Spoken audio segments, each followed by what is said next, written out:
The call came at 2:30 on a Tuesday.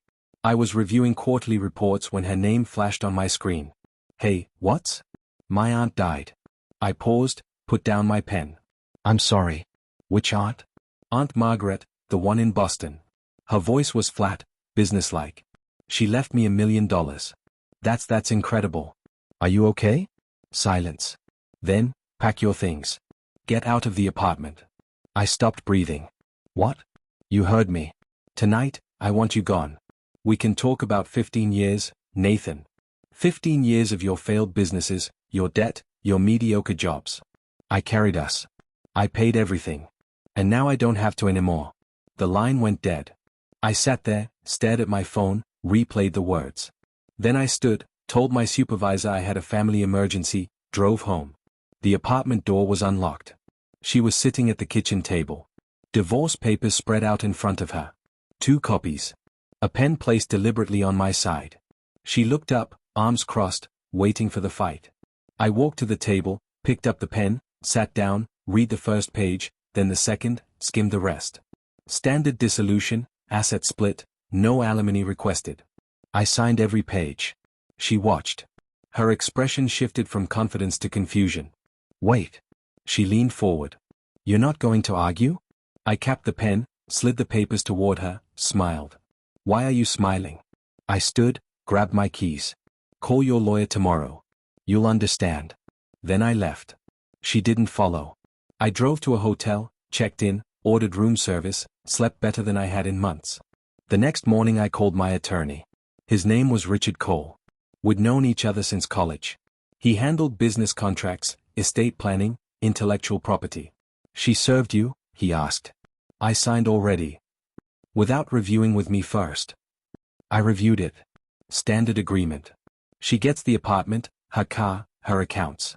I get my car, my business assets, my retirement account. And the debt. I smiled. That's why I'm calling. We need to talk about what she doesn't know. I'm listening. 15 years ago we got married. Young. Broke. Had student loans, $80,000. Car loan. Credit card debt. She had nothing. Clean slate. Right? 3 years ago when I started the consulting firm, you helped me restructure everything. We moved all my personal debt into the business. Made it a liability of the LLC, not personal debt. Correct? It protected your personal credit and made the interest tax deductible. And the business grew. Last year we cleared $400,000 in revenue. This year we're projected at $600,000. Richard went quiet. Then, she thinks you're still broke. She thinks I'm still working 3 jobs because I'm desperate. She doesn't know I own those jobs. 2 of them are subsidiaries of my LLC. And the retirement account she's letting you keep? Currently holds $230,000. I stopped mentioning it 5 years ago. She stopped asking. Richard laughed. She has no idea. None. What about the apartment? Lease is in her name. Has been for 7 years. I moved my name off when we restructured. She insisted, wanted the credit building in her name. So she gets an apartment she already solely owns. Exactly. Nathan, this is beautiful. There's more. The inheritance, $1 million from her aunt. That's separate property. Received after marriage, but as a direct inheritance, it's not marital property in our state. Meaning? Meaning she gets to keep all of it. And I don't want a dime. It makes me look generous in court if this ever gets contested. Richard was silent for a long moment. When does she find out? Today. Her lawyer will run financial discovery. Pull tax returns. See the LLC filings. This is going to destroy her. No, I said. It's going to educate her. I hung up. Waited. The call came at 11 a.m. Her lawyer. Not her. Mr. Hayes, this is Jennifer Moetti. I represent your wife in the dissolution proceedings. Hello. We need to schedule a meeting. There are some discrepancies in the financial disclosures. I disclosed everything accurately. Your tax returns show significant business income. Income your wife wasn't aware of. I filed jointly. She signs the returns every year. Silence. She signs them without reading them? Jennifer's tone shifted. Less confident. You'd have to ask her. Mr. Hayes, this changes the asset division significantly. We'll need to refile. The papers are signed. I'm not contesting anything. She gets what we agreed on. But you're entitled to I'm entitled to what I built. Which is exactly what I'm keeping. She's entitled to what she contributed. Which is the apartment lease in her name and her inheritance. This isn't fair? She called me mediocre. Told me I was dead weight. Said she carried us for 15 years. I'm just giving her what she asked for. Freedom from me. Jennifer exhaled. She wants to talk to you. No. Mr. Hayes. Tell her to call her lawyer tomorrow. She'll understand. I hung up. Blocked her number. Then I went to lunch. At 2 p.m. Richard texted, her attorney just requested emergency mediation. They want to renegotiate. I replied, decline. Papers are signed. You're sure? Completely. I opened my laptop, reviewed the business financials. The consulting firm was strong. The 2 subsidiary companies were profitable. The retirement account was protected. Everything I'd built while she complained about my work hours, while she told her friends I was struggling, while she waited for an inheritance to finally leave me, I'd been restructuring our entire financial life, quietly, legally, with Richard's help. She'd been signing tax returns without reading them, counting on me staying broke. I ordered coffee, opened my calendar. Tomorrow I had 3 client meetings. Next week I was expanding into a second market. She had $1 million and an apartment lease. I had everything else. Not yet done, though. I hired a forensic accountant on Wednesday, not to hide anything, to document everything. I need a complete audit of marital finances for the past 15 years, I told him. Every joint account, every transaction, every payment I made. His name was Gerald, retired IRS agent, meticulous. What are you looking for? Proof of contribution. She claims she carried us financially. I want numbers. He delivered in 5 days. The report was 48 pages. 15 years of marriage. I'd contributed 68% of all household expenses, paid the rent 72 times, covered groceries, utilities, insurance, car payments. She'd contributed 32%. Mostly in the last 3 years when her salary increased. But here's what mattered. In year 7, when I started the first subsidiary, I'd stopped depositing into our joint account. Started using business accounts instead. Paid household expenses directly from the LLC. She never noticed. She saw my paycheck from the side jobs and assumed I was barely scraping by. Meanwhile, the business was covering everything and growing. Gerald highlighted another section. Your wife made several large purchases in the last 6 months.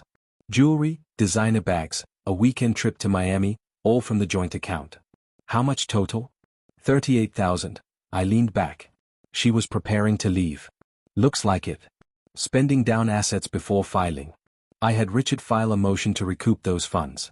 Marital waste, dissipation of assets in anticipation of divorce. Her lawyer tried to argue it was normal spending. The judge disagreed. Ordered her to reimburse half, $19,000, back into the marital estate. Which meant back to me since I was the only one with claim to joint assets beyond the apartment. She didn't have $19,000 liquid. The inheritance was in probate. Wouldn't clear for another 60 days. She'd have to borrow it. Richard called with the update. She's furious. Tried to claim you're being vindictive. I'm being accurate. Her attorney asked again about settlement negotiations. What are they offering? She keeps the inheritance. You keep the business. She wants $40,000 from your retirement account to cover her legal fees and the reimbursement. Counter offer. She keeps the inheritance and the apartment. I keep everything else. No money changes hands. She'll never agree. Then we go to court. I have 15 years of financial records showing I built everything while she spent freely and complained publicly. Richard paused. You're really going to burn this down? She lit the match. You filed the counter. Her response came back in 2 days. Rejected. Fine. We scheduled the court date. I spent the next 3 weeks preparing. Organized every document, every tax return, every bank statement, every business filing. Richard compiled it into a trial binder. 3 inches thick. This is excessive, he said. The judge won't read all of this. I'm not taking chances. I also did something else. I contacted every mutual friend we had. 12 people. Sent a simple message. Going through a divorce. Not asking you to pick sides. Just want you to know I'm okay. If she said anything about me, feel free to ask for my side. 8 responded immediately. Supportive. Curious. 4 had already heard her version. That I was financially irresponsible. That she'd supported me for years. That I'd contributed nothing. I sent them each a summary. Not the full report, just highlights. My percentage of contributions. The business income. The retirement account. I never corrected her when she talked about money. I wrote. I let her believe what she wanted. That was my mistake.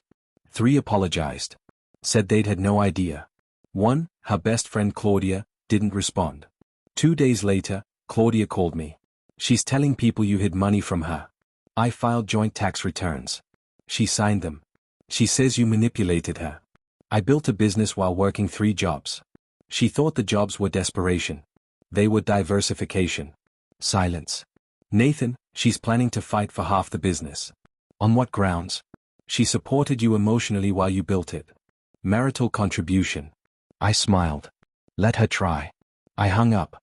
Called Richard. They're going to claim sweat equity. Emotional support. Marital partnership. Do you have documentation of her involvement in the business? None. She never attended a meeting. Never reviewed a contract. Never met a client. I have emails where she explicitly told me to handle your business stuff because she wasn't interested. Forward those to me. I did. Richard added them to the binder. On the day of the hearing, I arrived early. Suit pressed. Documents organized. Calm. She arrived 15 minutes late. Jennifer beside her. Looking stressed. We didn't make eye contact. The judge called us forward. Let's make this simple, she said. Mrs. Hayes, you're requesting what specifically? Jennifer stood. Your Honor, my client requests 50% of the marital business assets, citing her support during the judge held up a hand. Was Mrs. Hayes involved in the business operations? Not directly, but did she contribute capital? Labor? Expertise? She provided emotional support and maintained the household. So did Mr. Hayes, according to these financial records. The judge had read the binder. Jennifer faltered. The judge continued. Mr. Hayes contributed 68% of household expenses, started and grew a business, maintained separate business assets properly documented and filed. Mrs. Hayes signed joint tax returns acknowledging this income. I see no grounds for business asset division. She looked at me. Mr. Hayes, you're requesting. I keep the business, retirement account, and personal assets. She keeps the apartment, her inheritance, and her vehicle. No alimony. No further claims. Mrs. Hayes. My wife stared at me, then at the judge. This isn't fair. The judge raised an eyebrow. You initiated this dissolution. You requested he leave. You presented the papers. You signed. What exactly is unfair? Silence. Motion granted. Divorce finalized as filed.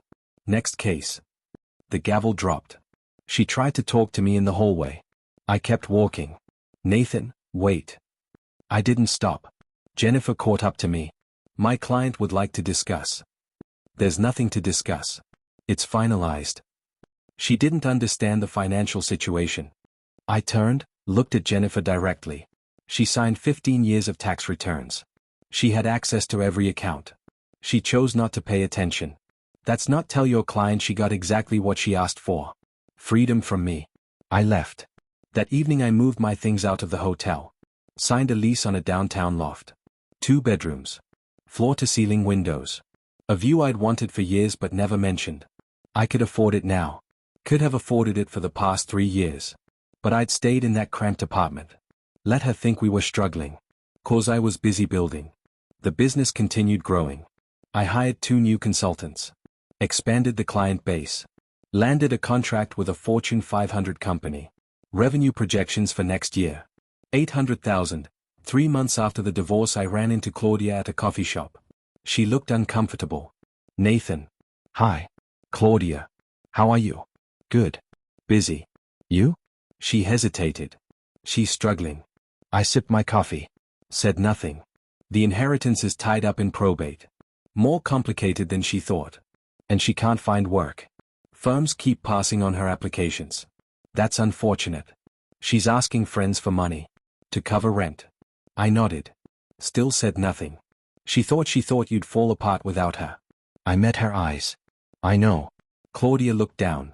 I'm sorry. We all believed her version. Most people do.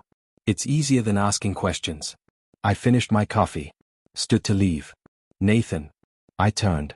She wants to talk. She won't say it, but I think she regrets this. I considered that. Then shook my head. Some decisions don't get do-overs. I walked out. Went back to the office. Had 3 meetings. Closed 2 new contracts.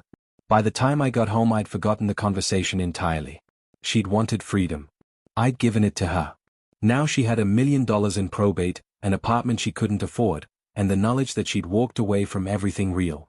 I had momentum. Almost time. 6 months post-divorce, her lawyer contacted Richard again. She's requesting a modification. Claims the divorce was signed under duress and financial misrepresentation. Richard laughed. On what grounds? She didn't understand the full scope of Mr. Hayes's assets. She signed tax returns. She had access to all accounts. We have documentation. She's claiming he intentionally obscured his income. Richard forwarded me the motion. I read it twice. She wanted the divorce reopened. Wanted half the business. Wanted spousal support retroactively applied. This is desperation, Richard said. She won't win. File a response. Include every signed tax return. Every joint account statement. Every email where she declined involvement in business matters. Already drafted. The hearing was scheduled for 3 weeks out. I prepared differently this time. I hired a business valuator. Had the LLC formally appraised. Current value, $1.2 million. I also pulled records on her spending during the marriage. The vacations she'd taken alone. The girls' trips. The designer purchases. All funded by joint accounts, which meant funded by me since I contributed 68%. Total, $93,000 over 15 years.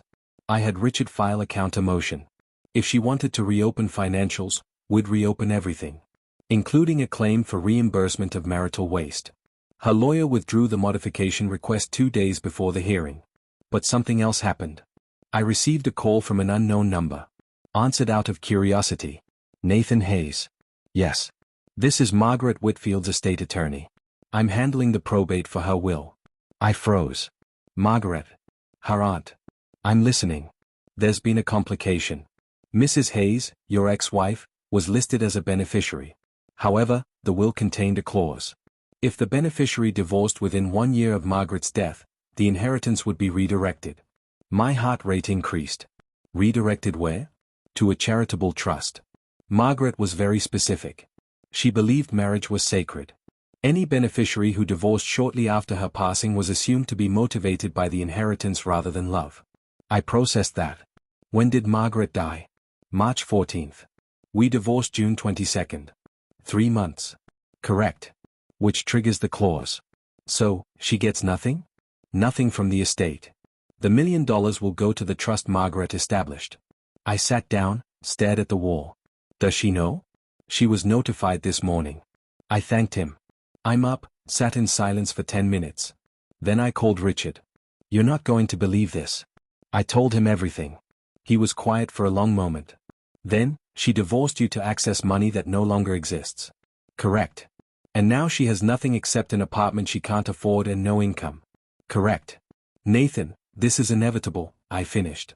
That evening Claudia called again. She's devastated. The inheritance is gone. She can't pay her legal fees. She's being evicted. I'm sorry to hear that. Can you help her? Just temporarily? No. Nathan, please. She made a mistake. She made a choice. Choices have consequences. I hung up, blocked the number. Some people bet everything on the wrong hand. She tried to contact me directly 3 months later, showed up at my office building. Security called. There's a woman here asking for you. Says she's your ex-wife. Tell her I'm unavailable. She's insisting. Tell her to leave or I'll file a restraining order. She left. Her life unraveled quickly after that. Evicted from the apartment. Moved in with Claudia temporarily. Then burned that bridge, too. Last I heard, she was working retail. Living in a shared house on the east side. The business hit $1 million in revenue 18 months post-divorce. I sold a minority stake to a private equity firm. Cleared $300,000 personally. Bought a house. Nothing excessive. Just something mine. Started dating someone new. A financial analyst who asked questions about my business and actually listened to the answers. One afternoon, I saw my ex-wife's number appear on my blocked call list. She tried 14 times in one day. I deleted the notifications. Richard called that evening. Her lawyer reached out. She's willing to sign a permanent waiver of any future claims in exchange for $15,000. Tell them no. Nathan, it would close the door permanently. The door is already closed. I don't pay people to accept reality. He chuckled. Understood. I never heard from her again. The business continued growing. I promoted 2 employees. Opened a second office. She'd wanted $1 million and freedom from a man she thought was failing. She got freedom. The money vanished. And the man she left built everything she'd assumed was impossible. Some lessons cost everything. I learned to build in silence. She learned that assumptions are expensive.